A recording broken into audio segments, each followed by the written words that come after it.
As it's Agatha Christie's birthday this week, I've read a classic tale of hers.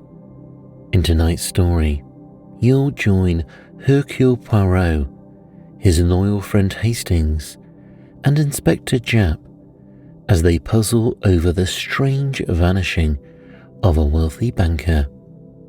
What begins as an ordinary afternoon tea quickly turns into a tale of secrets, speculation, and a most unusual wager. As Poirot uses his famous little grey cells to untangle the truth, you'll be gently carried along by the steady rhythm of the mystery. So relax to this bedtime story as the great detective does all the thinking for you. Let the atmosphere of Old England, the soft lamplight, and the quiet order of Poirot's words guide you into gentle sleep. A version with no music will be available on my Mysteries at Midnight podcast and YouTube channel. I'll leave the link in the description. The Disappearance of Mr. Davenheim. Poirot and I were expecting our old friend, Inspector Japp of Scotland Yard, to tea. We were sitting round the tea table, awaiting his arrival. Poirot had just finished carefully straightening the cups and saucers which our landlady was in the habit of throwing rather than placing on the table. He had also breathed heavily on the metal teapot and polished it with a silk handkerchief. The kettle was on the boil, and a small enamel saucepan beside it contained some thick sweet chocolate, which was more to Poirot's palate than what he described as your English poison. A sharp rat-tat sounded below, and a few minutes afterwards Japp entered briskly. "Hope I'm not late," he said as he greeted us. To tell the truth, I was yarning with Miller, the man who's in charge of the Davenheim case. I pricked at my ears.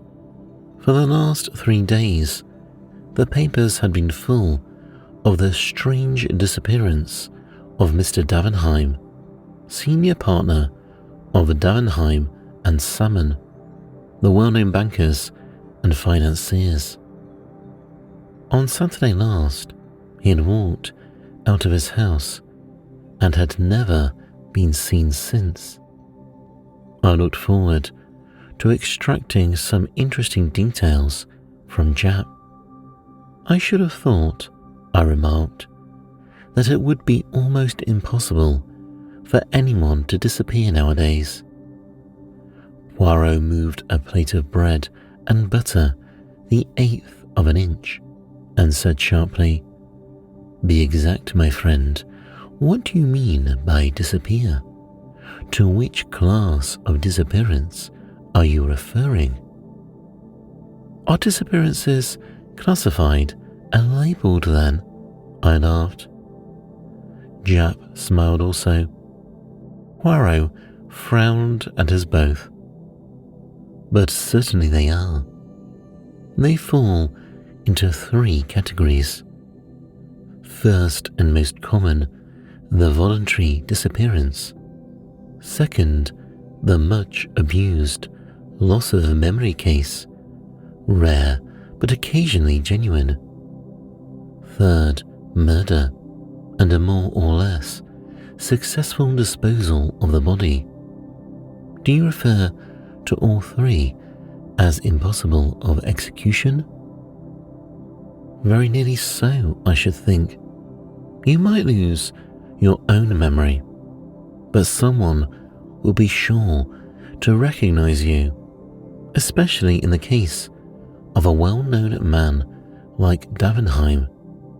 Then bodies can be made to vanish into thin air. Sooner or later they turn up, concealed in lonely places or in trunks. Murder will out. In the same way, the absconding clerk or the domestic defaulter is bound to be run down in these days of wireless telegraphy. He can be headed off from foreign countries. Ports and railway stations are watched, and as for concealment in his country, his features and appearance will be known to everyone who reads the daily newspaper. He's up against civilization. Mon ami, said Poirot, you make one error. You do not allow for the fact that a man who had decided to make away with another man, or with himself, in a figurative sense, might be that rare machine, a man of method. He might bring intelligence, talent, a careful calculation of detail to the task, and then I do not see why he should not be successful in baffling the police force. But not you, I suppose, said Japp, good-humouredly winking at me. He couldn't baffle you, eh, Monsieur Poirot? Poirot endeavoured, with a marked lack of success, to look modest. Me also, why not? It is true that I approach such problems with an exact science, a mathematical precision, which seems, alas, only too rare in the new generation of detectives. Japp grinned more widely. I don't know, he said. Miller's the man who's on the case. He's a smart chap. He may be very sure he won't overlook a footprint, or a cigar ash, or even a crumb. He's got eyes that see everything. So, mon ami, said Poirot, has the London sparrow. But all the same, I shall not ask the little brown bird to solve the problem of Mr. Davenheim. Come on, monsieur. You're not going to run down the value of details as clues. By no means. These things are all good in their way. The danger is they may assume undue importance. Most details are insignificant. One or two are vital. It is the brain, the little grey cells. He tapped his forehead, on which one must rely. The senses mislead. One must seek the truth within, not without. You don't mean to say, Monsieur Poirot, that you would undertake to solve a case without moving from your chair, do you? That is exactly what I do mean. Granted the facts were placed before me, I regard myself as a consulting specialist. Japp slapped his knee. Hanged if I don't take you at your word. Bet you a fiver that you can't lay your hand, or rather tell me where to lay my hand, on Mr. Davenheim, dead or alive, before a week is out. Japp slapped his knee. Hanged if I don't take you at your word. Bet you a fiver that you can't lay your hand, or rather tell me where to lay my hand, on Mr. Davenheim, dead or alive, before a week is out. Poirot considered. Eh bien, mon ami, I accept. Le sport. It is the passion of you English. Now, the facts. On Saturday last, as is his usual custom, Mr. Davenheim took the 12:40 train from Victoria to Chingside, where his palatial country place, the Cedars, is situated. After lunch, he strolled round the grounds and gave various directions to the gardeners. Everybody agrees that his manner was absolutely normal and as usual. After tea, he put his head into his wife's boudoir, saying that he was going to stroll down to the village and post some letters. He added that he was expecting a Mr. Lowen on business. If he should come before he himself returned, he was to be shown into the study and asked to wait. Mr. Davenheim then left the house by the front door, passed leisurely down the drive and out of the gate, and was never seen again. From that hour, he vanished completely. Pretty, very pretty, altogether a charming little problem, murmured Poirot. Proceed, my good friend. About a quarter of an hour later, a tall, dark man with a thick, black moustache rang the front doorbell and explained that he had an appointment with Mr. Davenheim. He gave the name of Lowen, and in accordance with the banker's instructions, was shown into the study. Nearly an hour passed. Mr. Davenheim did not return. Finally, Mr. Lowen rang the bell and explained that he was unable to wait any longer, as he must catch his train back to town. Mrs. Davenheim apologized for her husband's absence, which seemed unaccountable, as she knew him to have been expecting the visitor. Mr. Lowen reiterated his regrets and took his departure. Well, as everyone knows, Mr. Davenheim did not return. Early on Sunday morning, the police were communicated with, but could make neither head nor tail of the matter. Mr. Davenheim seemed literally to have vanished into thin air. He had not been to the post office, nor had he been seen passing through the village. At the station, they were positive he had not departed by train. His own motor had not left the garage. If he had hired a car to meet him in some lonely spot, it seems almost certain that by this time, in view of the large reward offered for information, the driver of it would have come forward to tell what he knew. True, there was a small race meeting at Entfield, 5 miles away, and if he had walked to that station, he might have passed unnoticed in the crowd. But since then, his photograph and full description of him have been circulated in every newspaper, and nobody has been able to give any news of him. We have, of course, received many letters from all over England, but each clue so far has ended in disappointment.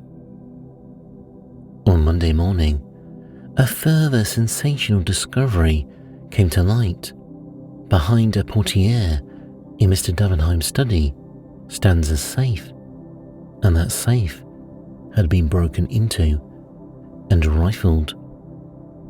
The windows were fastened securely on the inside, which seems to put an ordinary burglary out of court, unless, of course, an accomplice within the house fastened them again afterwards.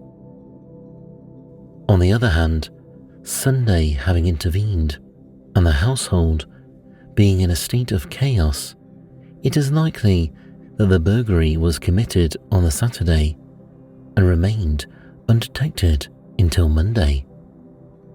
Precisement, said Poirot dryly. Well, is he arrested? C'est pour voir, Monsieur Lowen? Japp grinned. Not yet, but he's under pretty close supervision. Poirot nodded. What was taken from the safe? Have you any idea?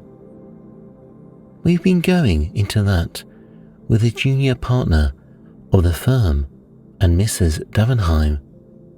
Apparently, there was a considerable amount in bearer bonds and a very large sum in notes, owing to some large transaction having been just carried through. There was also a small fortune in jewellery. All Mrs. Davenheim's jewels were kept in the safe. The purchasing of them had become a passion with her husband of late years, and hardly a month passed when he did not make her a present of some rare and costly gem. Altogether a good haul, said Poirot thoughtfully. Now what about Lowen? Is it known what his business was with Davenheim that evening? Well, the two men were apparently not on very good terms. Lowen is a speculator in quite a small way. Nevertheless, he has been able once or twice to score a coup off Davenheim in the market, though it seems they seldom or never actually meet. It was a matter concerning some South American shares, which led the banker to make his appointment. Had Davenheim interests in South America then? I believe so. Mrs. Davenheim appeared to mention that he spent all last autumn in Buenos Aires. Any trouble in his home life? Were the husband and wife on good terms? I should say his domestic life was quite peaceful and uneventful. Mrs. Davenheim is a pleasant, rather unintelligent woman, quite a non-entity, I think. Then we must not look for the solution of the mystery there. Had he any enemies? He had plenty of financial rivals, and no doubt there are many people whom he has got the better of, who bear him no particular goodwill. But there was no one likely to make away with him, and if they had, where is his body? Exactly. As Hastings says, bodies have a habit of coming to light with fatal persistency. By the way, one of the gardeners says he saw a figure going round to the side of the house toward the rose garden. The long French window of the study opens up to the rose garden, and Mr. Davenheim frequently entered and left the house that way. But the man was a good way off, at work on some cucumber frames, and cannot say whether it was a figure of his master or not. Although he cannot fix the time with any accuracy, it must have been before 6, as the gardeners cease work at that time. And Mr. Davenport left the house? About 5:30 or thereabouts. What lies beyond the rose garden? A lake. With a boathouse? Yes, a couple of punts are kept there. I suppose you're thinking of suicide, Monsieur Poirot. Well, I don't mind telling you that Miller's going down tomorrow expressly to see that piece of water dragged. That's the kind of man he is. Poirot smiled faintly and turned to me. Hastings, I pray you, hand me that copy of the Daily Megaphone.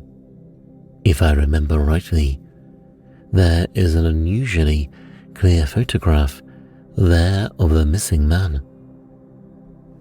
I rose and found the sheet required.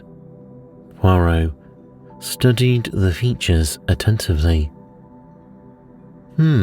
He murmured. Wears his hair rather long and wavy, full moustache and pointed beard, bushy eyebrows, eyes dark. Yes, that's right. Hair and beard turning grey.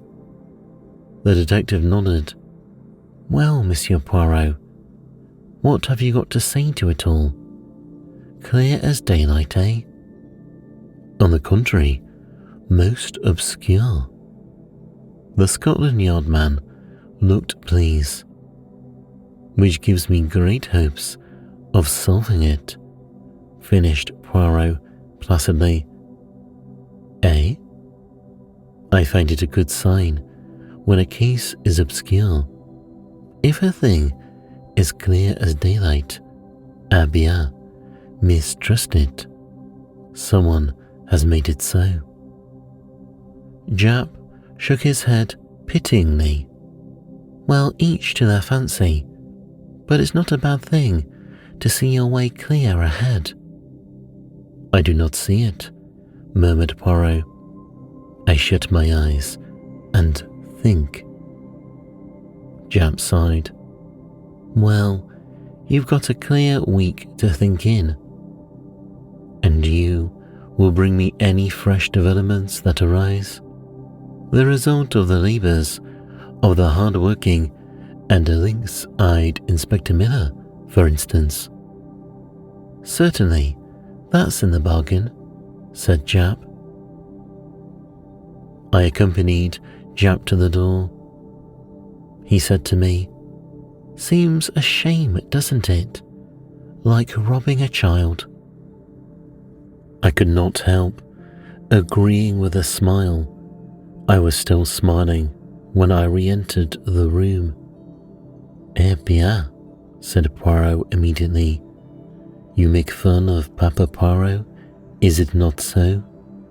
He shook his finger at me. You do not trust his grey cells? Ah, do not be confused. Let us discuss this little problem, incomplete as yet, I admit, but already showing 1 or 2 points of interest. The lake, I said significantly, and even more than the lake, the boathouse. I looked sideways at Poirot. He was smiling in his most inscrutable fashion. I felt that, for the moment, it would be quite useless to question him further. We heard nothing of Japp until the following evening, when he walked in about 9 o'clock. I saw at once, by his expression, that he was bursting with some kind of news. Eh bien, my friend, remarked Poirot, all goes well. But do not tell me that you have discovered the body of Mr. Davenheim in your lake, because I shall not believe you. We haven't found the body, but we did find his clothes, the identical clothes he was wearing that day. What do you say to that? Any other clothes missing from the house? Said Poirot. No, his valet is quite positive at that point. The rest of his wardrobe is intact. There's more. We've arrested Lowen, one of the maids, whose business it is to fasten the bedroom windows, declares that she saw Lowen coming towards the study through the rose garden about 6:15. That would be about 10 minutes before he left the house. "What does he himself say to that?" said Poirot. Japp replied, "Denied first of all that he had ever left the study, but the maid was positive, and he pretended afterwards that he had forgotten just stepping out of the window to examine an unusual species of rose. Rather a weak story, and there's fresh evidence against him come to light. Mr. Davenheim always wore a thick gold ring set with a solitaire diamond on the little finger of his right hand. Well, that ring was pawned in London on Saturday night by a man called Billy Kellett. He's already known to the police. Did 3 months last autumn for lifting an old gentleman's watch. He seems he tried to pawn the ring at no less than 5 different places. Succeeded at the last one. Got gloriously drunk on the proceeds. Assaulted a policeman and was run in consequence. I went to Bow Street with Miller and saw him. He's sober enough now, and I don't mind admitting we pretty well frightened the life out of him, hinting he might be charged with murder. This is his yarn, and a very queer one it is. He was at Enfield races on Saturday, though I dare say scarf pins was his line of business rather than betting. Anyway, he had a bad day and was down on his luck. He was trampling along the road to Chingside and sat down in a ditch to rest just before he got into the village. A few minutes later, he noticed a man coming along the road to the village. Dark-complexioned gent with a big moustache, one of them city toffs, is the description of the man. Kellett was half concealed from the road by a heap of stones. Just before he got abreast of him, the man looked quickly up and down the road, and seeing it apparently deserted, he took a small object from his pocket and threw it over the hedge. Then he went on towards the station. Now the object he had thrown over the hedge had fallen with a slight chink, which aroused the curiosity of the human derelict in the ditch. He investigated, and after a short search, discovered the ring. That is Kellett's story. It's only fair to say that Lowen denies it utterly, and of course, the word of a man like Kellett can't be relied upon in the slightest. It's within the bounds of possibility that he met Davenheim in the lane and robbed him and murdered him. Poirot shook his head. Very improbable, mon ami. He had no means of disposing of the body. It could have been found by now. Secondly, the open way in which he pawned the ring makes it unlikely that he did murder to get it. Thirdly, your sneak thief is rarely a murderer. Fourthly, as he has been in prison since Saturday, it would be too much of a coincidence that he is able to give so accurate a description of Lowen. Japp nodded. I don't say you're not right, but all the same, you won't get a jury to take much note of a jailbird's evidence. What seems odd to me is that Lowen couldn't find a cleverer way of disposing of the ring. Poirot shrugged his shoulders. Well, after all, if it were found in the neighbourhood, it might be argued that Davenheim himself had dropped it. But why remove it from the body at all? I cried. There might be a reason for that, said Japp.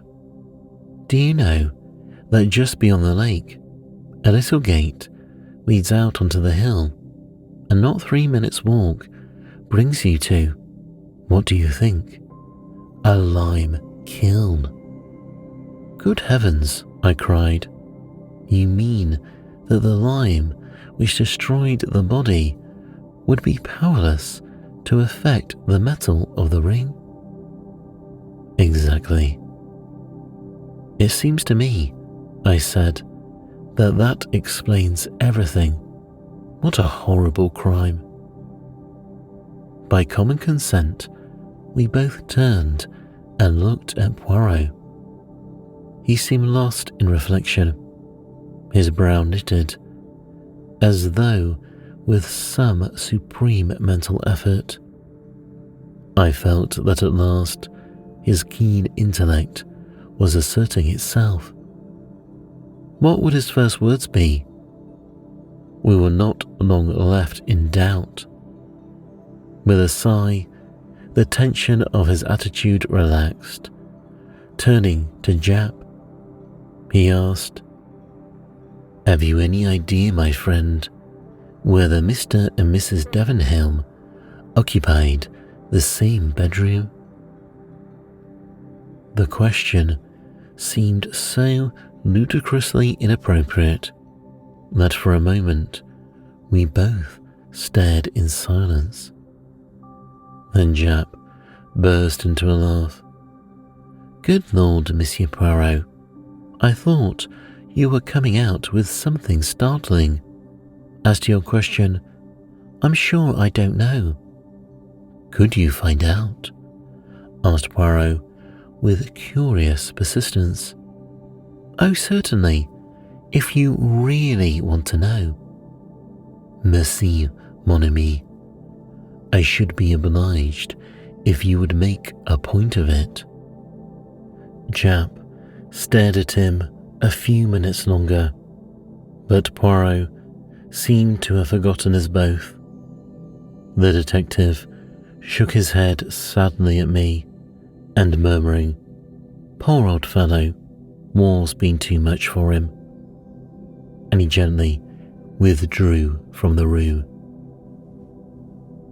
As Poirot still seemed sunk in a daydream, I took a sheet of paper and amused myself by scribbling notes upon it. My friend's voice aroused me. He had come out of his reverie and was looking brisk and alert. Que faites-vous, la mon ami?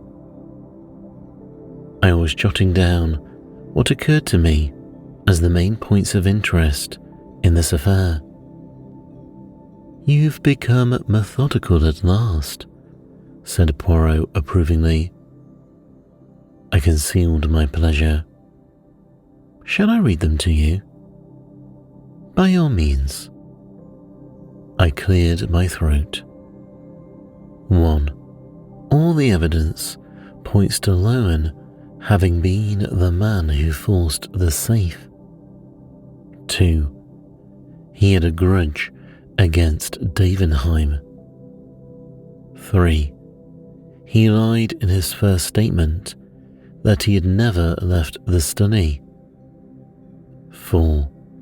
If you accept Biddy Kellett's story as true, Lowen is unmistakably implicated. I paused. Well, I asked, for I felt that I'd put my finger on all the vital facts. Poirot looked at me pityingly, shaking his head very gently. Mon pauvre ami, but it is that you have not the gift. The important detail, you appreciate him never. Also, your reasoning is false. How? I replied. Let me take your 4 points. 1. Mr. Lowen could not possibly know that he would not have the chance to open the safe. He came for a business interview. He could not know beforehand that Mr. Davenheim would be absent posting a letter, and that he would consequently be alone in the study.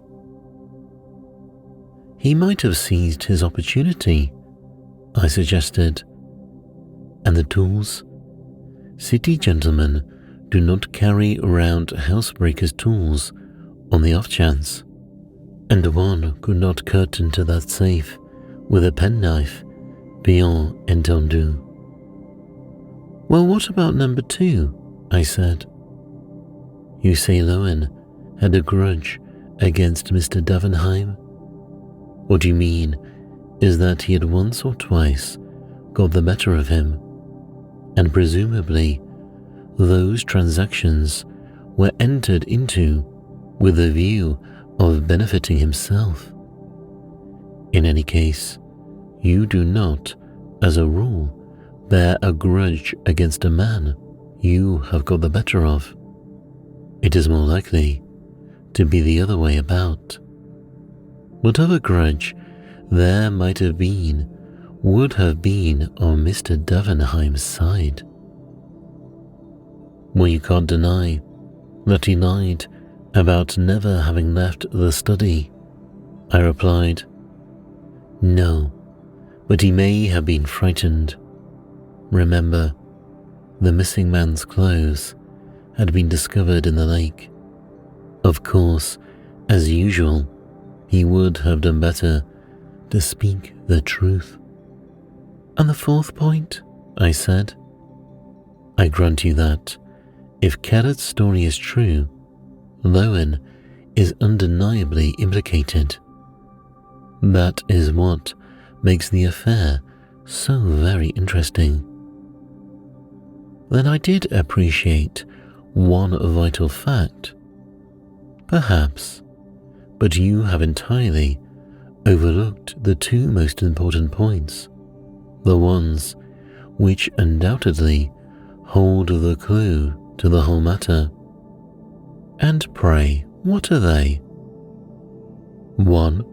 The passion has grown upon Mr. Davenheim in the last few years for buying jewellery. 2. His trip to Buenos Aires last autumn. Poirot, you are joking. Are you most serious? Sacred thunder. But I hope Japp will not forget my little commission. But the detective, entering into the spirit of the joke, had remembered it so well that a telegram was handed to Poirot about 11 o'clock the next day. At his request, I opened it, and it read out, Husband and wife have occupied separate rooms since last winter. Aha, cried Poirot, and now we are in mid-June. All is solved. I stared at him. You have no moneys in the bank of Davenheim and Summon, mon ami? No, I said, wondering. Why? Because I would advise you to withdraw it before it is too late. Why? What do you expect? I expect a big smash in a few days, perhaps sooner. Which reminds me, we will return the compliment of a depêche to Japp. A pencil, I pray you, and a form, voila. Advise you to withdraw any money deposited with the firm in question. That will intrigue him, the good Japp. His eyes will open wide, wide. He will not comprehend in the slightest until tomorrow or the next day. I remained skeptical, but the morrow forced me to render tribute to my friend's remarkable powers. In every paper was a huge headline telling of the sensational failure of the Davenheim bank, the disappearance of the famous financier took on a totally different aspect in the light of the revelation of the financial affairs of the bank. Before we were halfway through breakfast, the door flew open and Japp rushed in. In his left hand was a paper, in the right was Poirot's telegram, which he banged down on the table in front of my friend. "How do you know, Monsieur Poirot? How the blazes could you know?" Poirot smiled placidly at him. "Ah, mon ami, after your wire, it was a certainty. From the commencement, see you, it struck me that the safe burglary was somewhat remarkable. Jewels, ready money, bearer bonds, all so conveniently arranged. For whom? Well, the good Monsieur Davenheim was one of those who look after number one, as your saying goes. It seemed almost certain that it was arranged for himself.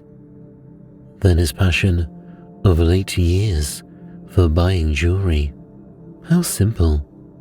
The funds he embezzled, he converted into jewels, very likely replacing them in turn with paste duplicates.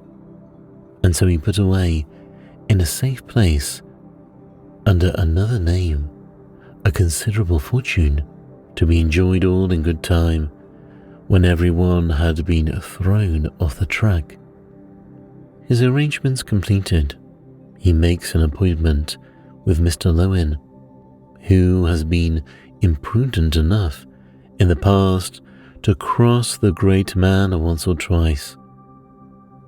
He drills a hole in the safe, leaves orders that the guest is to be shown into the study, and walks out of the house.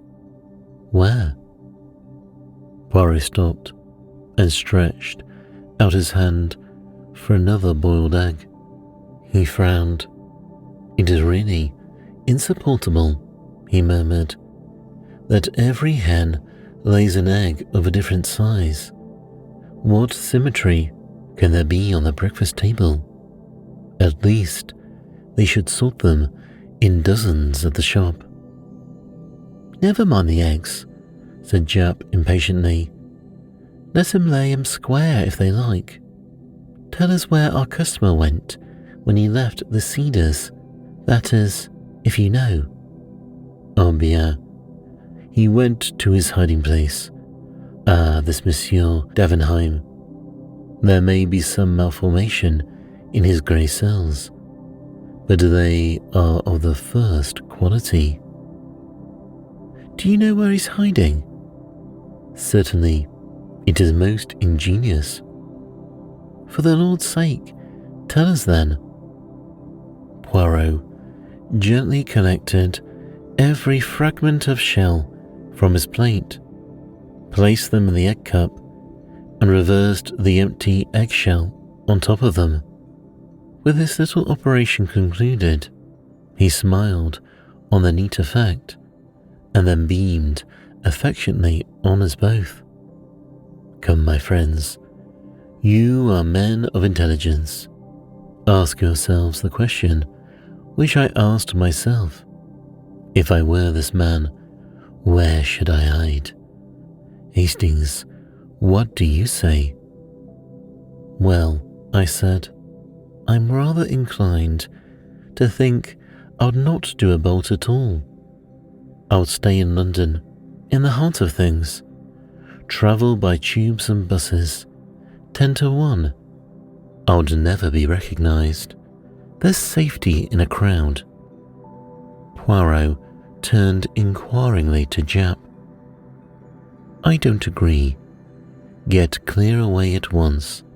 That's the only chance. I would have had plenty of time to prepare things beforehand. I'd have a yacht waiting with steam up, and I'd be off to one of the most out-of-the-way corners of the world before the hue and cry began. We both looked at Poirot. "What did you say, monsieur?" For a moment he remained silent, then a very curious smile flitted across his face. "My friends, if I were hiding from the police, do you know where I should hide? In a prison." "What?" we both said. "You are seeking Monsieur Davenheim in order to put him in prison, so you never dream of looking to see if he may not be already there." "What do you mean, Poirot?" "You tell me Madame Davenheim is not a very intelligent woman. Nevertheless, I think that if you took her to Bow Street and confronted her with a man Billy Kennett, she would recognize him, in spite of the fact that he has shaved his head and moustache and those bushy eyebrows and has cropped his hair close. A woman nearly always knows her husband, though the rest of the world may be deceived." "Billy Kennett? But he's known to the police." "Did I not tell you Davenheim was a clever man? He prepared his alibi long beforehand. He was not in Buenos Aires last autumn. He was creating the character of Billy Kennett, doing 3 months so that the police should have no suspicions when the time came. He was playing, remember, for a large fortune as well as liberty. It was worth doing the thing thoroughly. Only..." "Yes?" "Bien. Afterwards, he had to wear a false beard and wig, had to make up as himself again, and to sleep with a false beard is not easy. It invites detection. He cannot risk continuing to share the chamber of Madame his wife. You found out for me that for the last 6 months, or ever since his supposed return from Buenos Aires, he and Mrs. Davenheim occupied separate rooms. Then I was sure everything fitted in. The gardener, who fancied he saw his master going round to the side of the house, was quite right. He went to the boathouse, donned his tramp clothes, which you may be sure had been safely hidden from the eyes of his valet, dropped the others in the lake, and proceeded to carry out his plan by pawning the ring in an obvious manner, and then assaulting a policeman, getting himself safely into the haven of Bow Street, where nobody would ever dream of looking for him." "It's impossible," murmured Japp. "Ask Madame," said my friend, smiling. The next day, a registered letter lay beside Poirot's plate. He opened it, and a £5 note fluttered out. My friend's brow puckered. "Ah, sacre, but what shall I do with it? I have much remorse. C'est pauvre Jack. Ah, an idea. We will have a little dinner, we three. That consoles me. It was really too easy. I am ashamed. I, who would not rob a child. Mille tonnerres. Mon ami, what have you, that you laugh so heartily?"